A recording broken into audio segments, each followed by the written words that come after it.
our next topic is elimination versus substitution.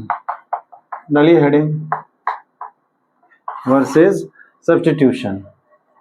देखो आपको पता है कि अगर हम किसी एल्काइल हैलाइड की रिएक्शन किसी न्यूक्लियोफाइल से कराएं तो वहां पे क्या होगा कि हेलोजन हट जाएगा, न्यूक्लियोफाइल लग जाएगा, तो उस रिएक्शन को हम कहते हैं न्यूक्लियोफिलिक सब्स्टिट्यूशन रिएक्शन।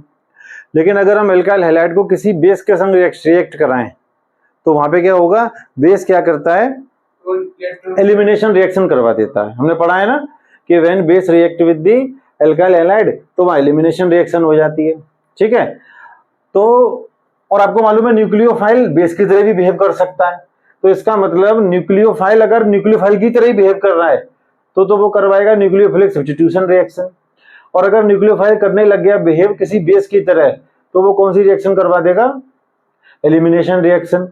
तो कई बार ऐसा भी हो जाता है कि हमें ये देखना पड़ता है कि रिएक्शन यहाँ पे न्यूक्लियोफिलिक सब्स्टिट्यूशन हो रही है या फिर यहाँ पे एलिमिनेशन रिएक्शन हो रही है, ठीक है।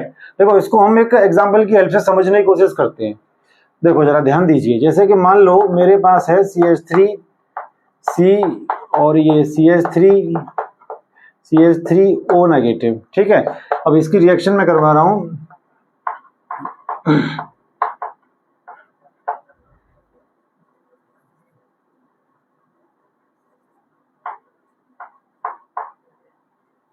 ठीक है भाई, और ये एक H और दिस इज लाइक Br, ठीक है।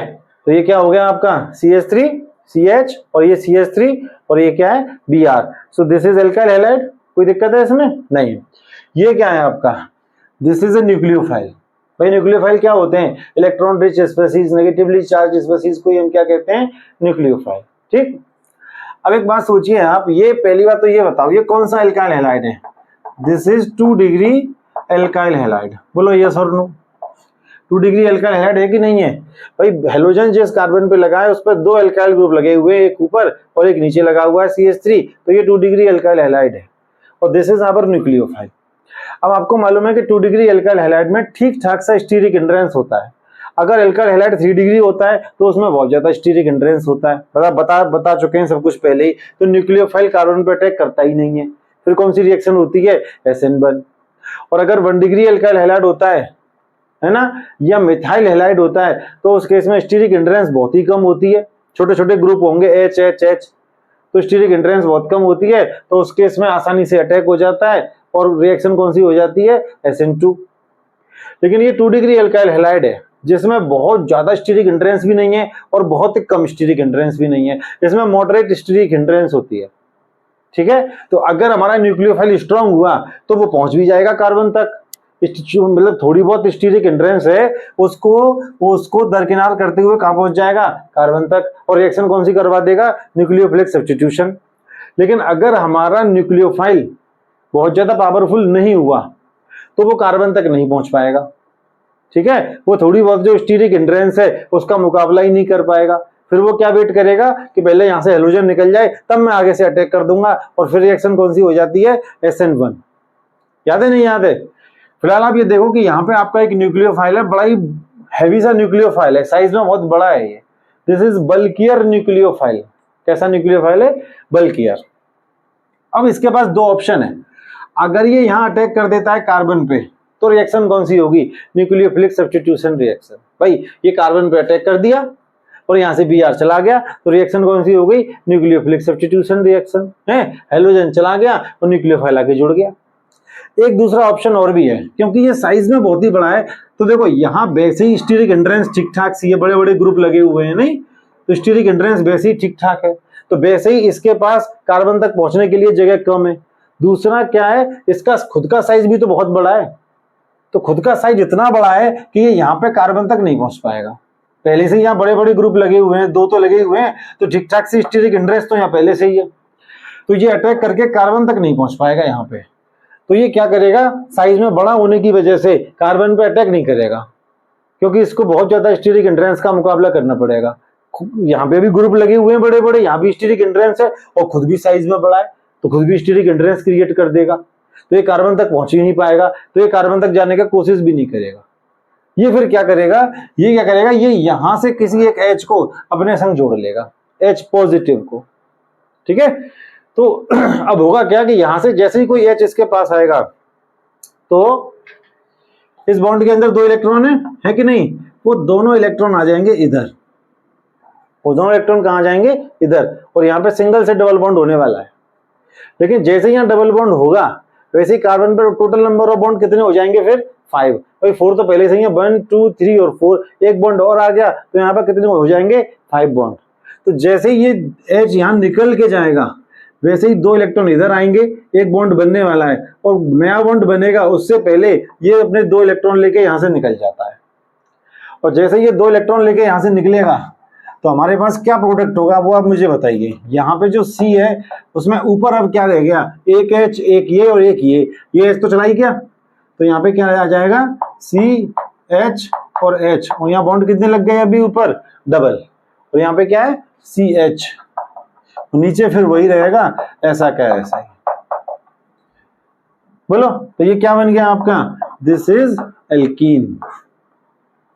और क्या हुआ, यहां से हेलोजन चला गया और यहां से क्या चला गया, हाइड्रोजन। तो ये कौन सी रिएक्शन हो गई, डिहाइड्रो एलोजिनेशन रिएक्शन, यानी कि एलिमिनेशन रिएक्शन। तो ये रिएक्शन कौन सी हो गई, एलिमिनेशन रिएक्शन। तो बात कुछ समझ में आ रही है आपको। अब न्यूक्लियोफाइल का साइज बड़ा होने की वजह से इसने कार्बन पे अटैक करना अवॉइड करा, और इसने क्या करा, क्योंकि इस पे नेगेटिव चार्ज है तो इसको स्टेबल तो होना ही था, तो इसने यहाँ से H पॉजिटिव को अपने संग खींच लिया और H को अपने संग जोड़ के ये क्या बना लेगा, अपना एक एल्कोहल बना के ये अलग चला जाएगा। और यहाँ पे हाइड्रोजन चला गया, यहाँ से हाइड्रोजन, तो ये कौन सी रिएक्शन हो गई, एलिमिनेशन रिएक्शन। लेकिन अगर मैं दोबारा से सेम चीज बना रहा हूं, इधर देखो जरा,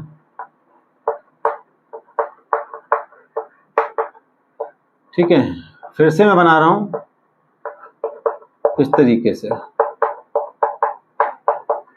अब यहां पे क्या है कि हमारे पास फिर से ये है इस बार। अब ये आप देखो, ये न्यूक्लियोफाइल जो है वो साइज में कैसा है, छोटा है। साइज में छोटा होने की वजह से यहाँ स्टीरिक हिंड्रेंस तो है, क्योंकि ये 2 डिग्री एल्काइल हैलाइड है, लेकिन बहुत ज्यादा नहीं होती है, मॉडरेट स्टीरिक हिंड्रेंस होती है, मीडियम है स्टीरिक हिंड्रेंस, और इसका भी साइज छोटा है, तो ये यहाँ तक पहुंच ही जाएगा, ठीक है, और अटैक कर देगा कार्बन पे। और जैसे ही ये कार्बन पे अटैक करेगा, यहां से ये ब्रोमीन है अपने 2 इलेक्ट्रॉन लेके निकल जाता है। तो फाइनली यहाँ पे कौन सी रिएक्शन हो जाएगी, ये हो जाएगी सब्स्टिट्यूशन रिएक्शन। बोलो यस और नो। मैं प्रोडक्ट नहीं बना रहा हूं, सिर्फ लिख के छोड़ दे रहा हूं। यहां से Br चला गया, न्यूक्लियोफाइल ऐड हो गया, कौन सी रिएक्शन हो गई, सब्स्टिट्यूशन। तो यहां पर ये नेगेटिवली चार्ज स्पीसीज किसकी तरह काम कर रही है, न्यूक्लियोफाइल की तरह या बेस की तरह। तो it is here acting as nucleophile, और यहाँ ये किसकी तरह काम कर रहा है, बेस की तरह। बेस क्यों, क्योंकि इसने H पॉजिटिव को अपने पास ले लिया और उसको इलेक्ट्रॉन पेयर दे दिए, तो ये तो बन गया बेस। लेकिन यहाँ पे इसने किस पे अटैक करा है, इलेक्ट्रॉन डेफिशिएंट सेंटर पे। जैसे ये 2 इलेक्ट्रॉन लेके जाएगा, यहाँ इलेक्ट्रॉन की कमी हो जाएगी और इसने इस पे अटैक कर दिया, तो यहाँ ये किसकी तरह काम कर रहा है, न्यूक्लियोफाइल की तरह। तो कहना मैं ये चाह रहा हूं आपसे कि अगर आपका नेगेटिवली चार्ज स्पीसीज या इलेक्ट्रॉन रिच स्पीसीज बेस की तरह बिहेव करेगा तो रिएक्शन कौन सी होगी, एलिमिनेशन। और अगर वो बिहेव किसकी तरह करेगा, न्यूक्लियोफाइल की तरह, तो रिएक्शन कौन सी होगी, सब्स्टिट्यूशन। समझ में आ रहे हैं। तो जब भी हम ये जो एल्काइल हैलाइड है, क्या इस एल्काइल हैलाइड में बीटा हाइड्रोजन है क्यों भाई, जिस पे हेलोजन लगा हुआ है वो अल्फा है और ये बीटा है, ये भी क्या है, बीटा। ऐसे ही यहाँ पे ये अल्फा, ये बीटा और ये बीटा। और आपको मालूम है एलिमिनेशन रिएक्शन सिर्फ वो एल्काइल हैलाइड देते हैं जिनमें बीटा हाइड्रोजन होता है, जिनमें बीटा हाइड्रोजन नहीं होता they never give elimination reaction. तो पॉइंट अब मैं ये लिखने जा रहा हूं यहाँ पे कि जब भी कोई ऐसा एल्काइल हैलाइड जिसमें बीटा हाइड्रोजन हो और उसकी रिएक्शन किसी न्यूक्लियोफाइल या बेस से कराएं। अब मैं न्यूक्लियोफाइल या बेस इसलिए कह रहा हूं कि वो न्यूक्लियोफाइल की तरह बिहेव करेगा या बेस की तरह बिहेव करेगा, वो तो वहां जाके पता चलेगा। तो जब भी कोई alkyl halide which has beta hydrogen atom is reacted with nucleophile और बेस, तो रिएक्शन के पास 2 रास्ते होते हैं, या तो वो एलिमिनेशन में जा सकती है या वो सब्स्टिट्यूशन में जा सकती है। अब वो रिएक्शन किस में जाएगी, एलिमिनेशन में या सब्स्टिट्यूशन में, ये कई सारे फैक्टर पर डिपेंड करता है। उसका एक फैक्टर तो यही हो गया कि न्यूक्लियोफाइल का साइज कैसा है। अगर न्यूक्लियोफाइल का साइज बहुत बड़ा है और यहाँ भी स्टीरिक हिंड्रेंस हो रखी है तो वो कार्बन पे अटैक करने के बजाय हाइड्रोजन को लेके जाना ज्यादा पसंद करेगा और रिएक्शन कौन सी हो जाती है, एलिमिनेशन। और न्यूक्लियोफाइल का साइज छोटा है और यहाँ स्टीरिक हिंड्रेंस मीडियम है तो वो फिर हाइड्रोजन को नहीं ले जाएगा, वो सीधा अटैक कर सकता है क्योंकि उतना ज्यादा स्टीरिक हिंड्रेंस नहीं होगा, खुद तो छोटा ही है ना साइज में। तो फिर रिएक्शन किसमें चली जाती है, सब्स्टिट्यूशन रिएक्शन। नहीं समझ में आ रहे, ठीक है। तो मैं कुछ पॉइंट्स यहां लिख रहा हूं जो आपको नोट करने हैं। लिखें, when alkyl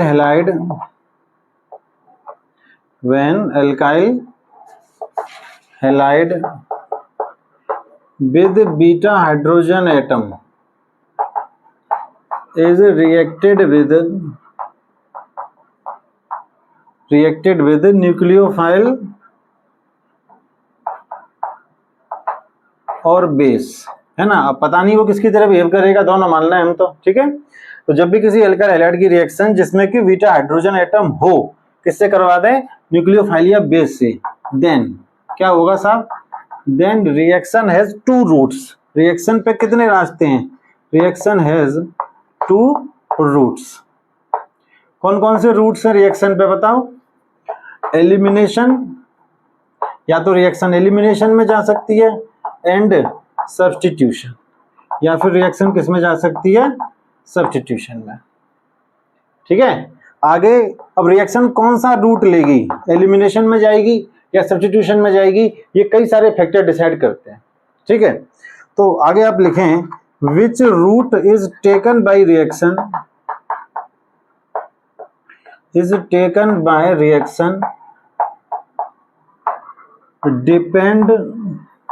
depends upon following factors। ये कई सारे फैक्टर पे डिपेंड करता है, ठीक है। देखो पेपर में आपसे ये क्वेश्चन नहीं पूछा जाएगा कि आपको एक रिएक्शन दे दे और आपसे ये पूछ ले कि बताओ इसमें एलिमिनेशन होगा या सब्स्टिट्यूशन होगा। 12th में इस तरह के क्वेश्चन नहीं आते हैं, ठीक है। ना ही तो इस तरह का कोई क्वेश्चन एनसीईआरटी में गिवन है और ना ही ऐसा कोई क्वेश्चन पीवाईक्यू में आपको मिलेगा जिसमें आपसे ये पूछ लिया जाए कि आप बताइए कि रिएक्शन में न्यूक्लियोफिलिक सब्स्टिट्यूशन होगा या एलिमिनेशन होगा। हालांकि हायर लेवल पे इस तरह के क्वेश्चन आएंगे, कॉम्पिटिशन में आते हैं, लेकिन 12th बोर्ड में नहीं आते इस तरह के क्वेश्चंस। आपको ऐसा कोई क्वेश्चन मिलेगा नहीं। बस आपको यहाँ तो ये ध्यान रखना है कि रिएक्शन सब्स्टिट्यूशन में जाएगी या एलिमिनेशन में, ये किस किस फैक्टर पर डिपेंड कर रहा है। आपको सिर्फ फैक्टर ध्यान रखने हैं, ठीक है, कि कौन से फैक्टर से रिएक्शन एलिमिनेशन में जा सकती है और कौन से फैक्टर से रिएक्शन सब्स्टिट्यूशन में जा सकती है, ठीक है। तो आपको तो सिर्फ फैक्टर याद रखने हैं। तो कौन कौन से फैक्टर हैं मैं आपको बताता हूं। तो लिखिए फैक्टर्स कौन कौन से हैं। तो सबसे पहला फैक्टर देखो, समझ लो, अगर हमारा न्यूक्लियोफाइल बल्की है, साइज में बड़ा है, तो वो कार्बन पे अटैक करने के बजाय यहाँ से हाइड्रोजन ले जाना पसंद करेगा और उस केस में रिएक्शन किस में चली जाती है, एलिमिनेशन में। लेकिन अगर इसका साइज छोटा है तो फिर ये कार्बन पे अटैक कर भी सकता है ना, अगर यहाँ स्टीरिक हिंड्रेंस मॉडरेट हुई तो। सबसे पहला पॉइंट आप लिख रहे हैं, a bulkier nucleophile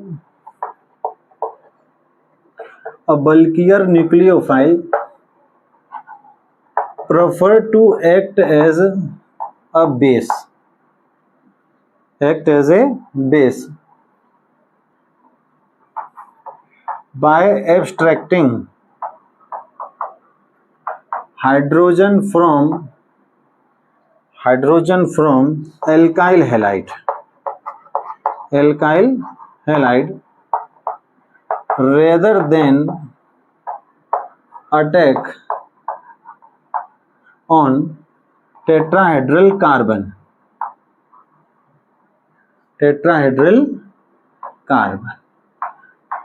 due to steric reasons, मतलब due to steric hindrance. Clear बात तो ये है, ड्यू टू स्टीरिक रीजन्स, ठीक है जी। तो पहला पॉइंट आपका ये हो गया कि अगर हमारा न्यूक्लियोफाइल कैसा है, साइज में बड़ा है, तो वो न्यूक्लियोफाइल की तरह बिहेव करना पसंद नहीं करेगा। It would like to act as a base, और H पॉजिटिव को यहाँ से खींच लेगा और बेस की तरह बिहेव करेगा, और वो टेट्राहेड्रल कार्बन पे अटैक नहीं करना चाहेगा। क्यों? बिकॉज ऑफ स्टीरिक हिंड्रेंस, ठीक है, फर्स्ट पॉइंट। दूसरा पॉइंट आप देखो, अगर यहाँ पे जो एल्काइल हैलाइड है वो हुआ मान लो आपका 1 डिग्री, कैसा हुआ आपका 1 डिग्री। तो 1 डिग्री एल्काइल हैलाइड, भाई 1 डिग्री एल्काइल हैलाइड में आप देखो स्टीरिक हिंड्रेंस बहुत ही कम होती है। तो उस केस में आपका जो न्यूक्लियोफाइल है वो साइज में छोटा हो बड़ा हो, दोनों ही केस में वो कार्बन पर अटैक कर देगा, क्योंकि उस समय स्टीरिक हिंड्रेंस बहुत कम है। और जब कार्बन पर अटैक कर देगा तो रिएक्शन कौन सी हो जाएगी, SN2। पीछे से अगर वो अटैक कर देगा तो रिएक्शन कौन सी हो जाएगी, SN2। तो 1 डिग्री एल्काइल हैलाइड कौन सी रिएक्शन देगा, गिव SN2 रिएक्शन। ठीक है। अब देखो कई सारे फैक्टर आपके होते जा रहे हैं यहाँ पे। सबसे पहला फैक्टर तो यही है कि न्यूक्लियोफाइल बड़ा है तो वो H को अपने पास लेके और रिएक्शन को कौन सी डायरेक्शन में ले जाएगा, एलिमिनेशन में। और न्यूक्लियोफाइल छोटा है तो हो सकता है वो कार्बन पर अटैक करके रिएक्शन कौन सी करा दे, सब्स्टिट्यूशन। दूसरा फैक्टर क्या है कि अगर एल्काइल हैलाइड 1 डिग्री हुआ फिर तो कुछ सोचना ही नहीं है, रिएक्शन कौन सी हो जाएगी, SN2, क्योंकि उसमें स्टीरिक हिंड्रेंस कम होगा, न्यूक्लियोफाइल बैक साइड अटैक आसानी से कर पाएगा। अब नेक्स्ट पॉइंट क्या है आपका, मैं जरा इसको रफ कर देता हूं। 2 डिग्री एल्काइल हैलाइड,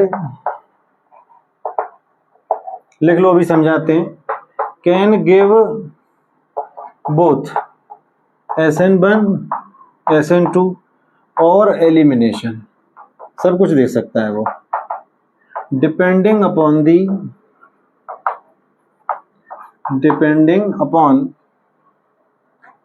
दी साइज और स्ट्रेंथ ऑफ न्यूक्लियोफाइल। देखो इसको समझो जरा, जैसे कि आपके यहाँ पर 2 डिग्री एल्काइल हैलाइड तो है। अब इस केस में अगर साइज बड़ा है तो रिएक्शन कौन सी हुई है, एलिमिनेशन।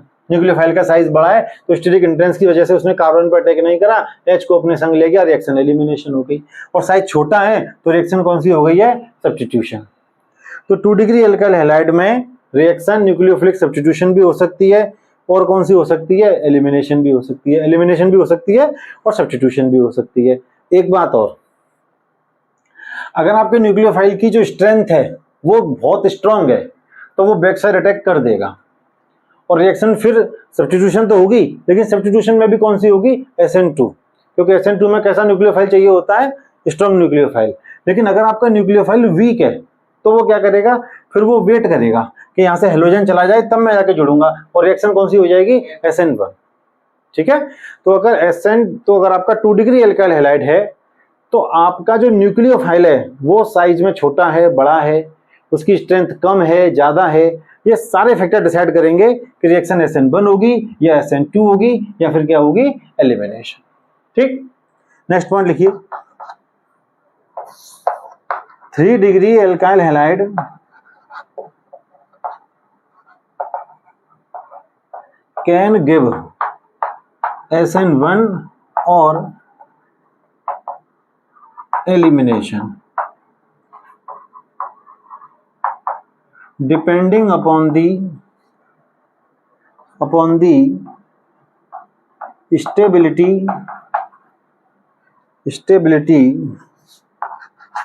ऑफ कार्बोकैटायन और मोर सब्स्टिट्यूटेड एल्कीन। देखो इसको समझो जरा, अगर सपोज करो एल्काइल हैलाइड कैसा है आपका, 3 डिग्री है, तो 3 डिग्री एल्काइल हैलाइड में स्टीरिक हिंड्रेंस इतना ज्यादा होता है कि न्यूक्लियोफाइल चाहे कैसा भी हो वो पीछे से अटैक तो कर ही नहीं पाएगा, तो उसमें SN2 का चांस तो है ही नहीं। ठीक है। अगर 3 डिग्री एल्काइल हैलाइड है तो सिर्फ या तो क्या हो सकती है, SN1, और या फिर क्या हो सकती है, एलिमिनेशन। अब ध्यान से सुनना मैं क्या बोल रहा हूं। अगर एल्काइल हैलाइड आपका 3 डिग्री है, ध्यान से सुनना, और मैंने आपको बताया था कि जो एलिमिनेशन ऑफ एल्काइल हैलाइड की रिएक्शन होती है उसकी मैकेनिज्म अगर हम देखें तो उसमें कार्बोकैटायन बनता है। हालांकि हमने आपको मैकेनिज्म कराई नहीं है, हमारे सिलेबस में नहीं है, लेकिन अगर आप एलिमिनेशन की मैकेनिज्म करेंगे तो उसमें आपको क्या मिलेगा, कार्बोकैटायन। ठीक है। हो सकता है आगे शायद आएगी भी तो वहां करा देंगे। तो फिलहाल आप ये समझो कि 3 डिग्री एल्काइल हैलाइड है, अगर एलिमिनेशन होगा, SN2 तो होगा ही नहीं, क्लियर हो गई बात, SN1 या एलिमिनेशन, दो ही ऑप्शन है बस इसके पास। तो 3 डिग्री एल्काइल हैलाइड में अगर एलिमिनेशन हुआ तो क्या बनेगा, मैकेनिज्म जब हम देखेंगे तो कार्बोकैटायन। और अगर एलिमिनेशन हुई तो फिर क्या बनता है लास्ट में जाके, एल्कीन। तो ये देखा जाएगा कि 3 डिग्री एल्काइल हैलाइड में अगर एलिमिनेशन होगी तो कार्बोकैटायन की स्टेबिलिटी ज्यादा है, या फिर एसन बन होने पे एल्कीन की स्टेबिलिटी ज्यादा है। अगर एल्कीन ज्यादा स्टेबल है तो रिएक्शन किस में जाएगी, फिर एलिमिनेशन में। और अगर कार्बोकैटायन जो बन रहा था वो ज्यादा स्टेबल होगा तो रिएक्शन किस तरफ जाएगी, SN1 की तरफ। तो 3 डिग्री एल्काइल हैलाइड दे तो दोनों सकता है, SN1 भी और एलिमिनेशन भी, लेकिन कौन सी होगी ये डिपेंड करेगा कि कार्बोकैटायन की स्टेबिलिटी और जो आपकी एल्कीन है उसकी स्टेबिलिटी में से, दोनों में से किसकी ज्यादा स्टेबिलिटी है। अगर कार्बोकैटायन का स्टेबिलिटी ज्यादा है तो एलिमिनेशन में जाएगी 3 डिग्री एल्काइल हैलाइड, और अगर एल्कीन का स्टेबिलिटी ज्यादा है तो वो किस में जाएगा, एलिमिनेशन में। सॉरी मैं उल्टा बोल दिया, अगर कार्बोकैटायन का स्टेबिलिटी ज्यादा है तो रिएक्शन जाएगा SN1 में, और अगर एल्कीन का स्टेबिलिटी ज्यादा है तो रिएक्शन किधर जाएगा, एलिमिनेशन में। ठीक, तो एक पॉइंट ये हो गया। तो आपके टोटल 4 फैक्टर हो गए। एक लास्ट फैक्टर और आपको बता देते हैं, यहां लिख देना। लास्ट फैक्टर है temperature during the reaction. Temperature during the reaction. देखो एक बात ध्यान रखना, अगर रिएक्शन के दौरान टेम्परेचर हाई है, अच्छा एक बात बताओ, चलो अभी इसको देखते हैं। ये बताओ ज्यादा मोर नंबर ऑफ बॉन्ड्स कहां टूट रहे हैं, एलिमिनेशन में या सब्स्टिट्यूशन में? सब्स्टिट्यूशन में सिर्फ एक बॉन्ड टूटा है, ये वाला, दैट्स ऑल। और यहाँ पे टोटल 2 बॉन्ड टूट रहे हैं, एक ये वाला भी टूटा, एक ये वाला भी। तो ज्यादा एनर्जी की जरूरत कहां पड़ेगी, एलिमिनेशन में या सब्स्टिट्यूशन में? एलिमिनेशन में। तो अगर टेम्परेचर हाई है तो रिएक्शन एलिमिनेशन में ज्यादा पसंद करेगी, क्योंकि हाई टेम्परेचर पे ज्यादा बॉन्ड टूटते हैं और बॉन्ड टूट जाएंगे तो रिएक्शन किधर चली जाएगी, एलिमिनेशन में। और टेम्परेचर कम है तो रिएक्शन किधर जाएगी, सब्स्टिट्यूशन में, क्योंकि कम टेम्परेचर पे तो कम ही बॉन्ड टूट पाएंगे, और कम बॉन्ड कहां टूट रहे हैं, आपके सब्स्टिट्यूशन में। ठीक, तो आप यहां लिख दीजिए टेम्परेचर ड्यूरिंग द रिएक्शन। तो यहाँ पे हम लिख सकते हैं कि elimination reaction require high temperature because in elimination reaction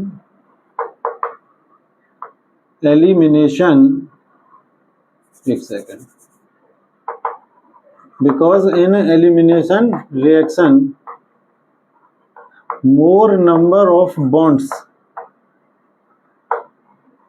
are broken। ठीक, तो दीज आर टोटल 5 फैक्टर्स। अब एक बार दोबारा से सुन लीजिए, सारे फैक्टर मैं एक बार रिपीट कर देता हूं।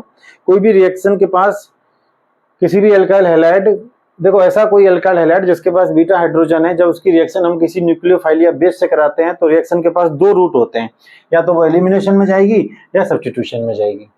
अब वो रिएक्शन एलिमिनेशन में जाएगी या सब्स्टिट्यूशन में जाएगी, ये कुछ फैक्टर्स डिसाइड करते हैं। और उसमें सबसे पहला फैक्टर मैंने आपको बताया था, नंबर 1 नोट करवाया था, कि अगर हमारा न्यूक्लियोफाइल बल्की है तो वो कार्बन पे अटैक करने के बजाय यहाँ से H को ले जाना पसंद करेगा, क्योंकि उसमें स्टीरिक हिंड्रेंस बहुत ज्यादा होगी, खुद भी बड़ा है और यहाँ भी स्टीरिक हिंड्रेंस है, तो वो कार्बन पे अटैक नहीं करेगा, H को अपने संग ले जाएगा और रिएक्शन कहाँ चली जाएगी, एलिमिनेशन में।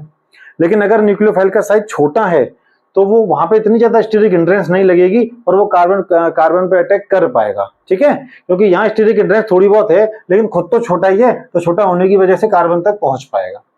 तो अगर न्यूक्लियोफाइल बड़ा है तो कौन सी रिएक्शन होगी, एलिमिनेशन, और न्यूक्लियोफाइल छोटा है तो कौन सी होगी, सब्स्टिट्यूशन। नेक्स्ट पॉइंट ये लिखवाया था कि अगर हमारा जो एल्काइल हैलाइड है वो कैसा है, 1 डिग्री, तो फिर न्यूक्लियोफाइल चाहे कैसा भी हो वो बैक साइड अटैक कर ही देगा, और रिएक्शन कौन सी हो जाएगी, SN2, मतलब न्यूक्लियोफिलिक सब्स्टिट्यूशन ही होगी, SN2 होगी।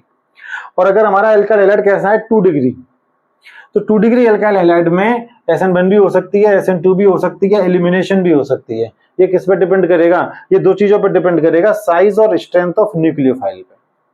अगर न्यूक्लियोफाइल इसकी तरह बढ़ाए, देखो ये 2 डिग्री तो ये दोनों, अगर न्यूक्लियोफाइल इसकी तरह बढ़ाए तो यहाँ अटैक नहीं कर पाएगा, वो H को ले जाएगा, रिएक्शन एलिमिनेशन हो जाएगी। और न्यूक्लियोफाइल छोटा है तो सब्स्टिट्यूशन हो जाएगी। अगर न्यूक्लियोफाइल स्ट्रॉन्ग है तो कार्बन तक पहुंच भी जाएगा, तो कैसी हो जाएगी, सब्स्टिट्यूशन। और अगर न्यूक्लियोफाइल वीक है तो वो क्या करेगा, पहले Br चला जाएगा तब अटैक करेगा, फिर रिएक्शन कौन सी हो जाएगी, SN1।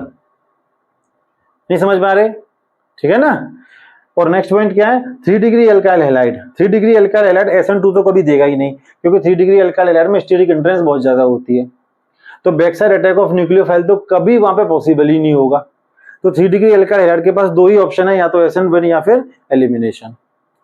अब अगर SN1 होती है तो उसमें बनता है कार्बोकेटाइन, और एलिमिनेशन होती है तो उसमें क्या बनता है, एल्कीन।